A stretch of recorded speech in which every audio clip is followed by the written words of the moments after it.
लोकसभा चुनाव में इस बार बड़ी तो बड़ी लेकिन छोटी पार्टियां भी अहम भूमिका निभाती हुई नजर आ रही हैं।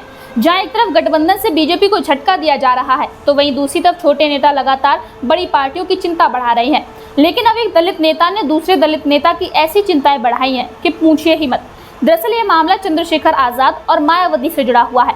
जहाँ एक तरफ लोकसभा चुनाव में 1 साल से भी कम का वक्त है तो वहीं दूसरी तरफ मायावती भी चिंतित नजर आ रही हैं। हालांकि अभी तक उन्होंने किसी के साथ भी गठबंधन को लेकर अपने पत्ते नहीं खोले हैं, लेकिन वह दूसरी पार्टियों की रणनीति पर नजर बनाए हुए हैं।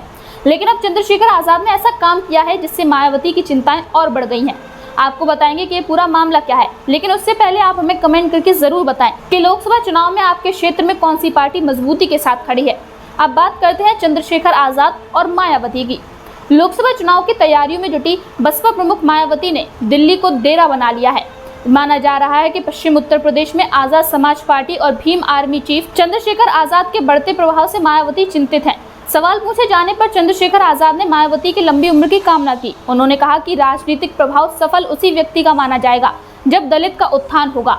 उन्होंने बहुजन आंदोलन बढ़ाने से मायावती के आशीर्वाद मांगा है। बता दें कि मायावती और चंद्रशेखर आजाद बहुजन समाज के अधिकारों की लड़ाई का दावा करते हैं। ऐसे में अलग अलग धुरी बनाकर क्या बहुजन समाज के अधिकारों की लड़ाई की जा सकती है?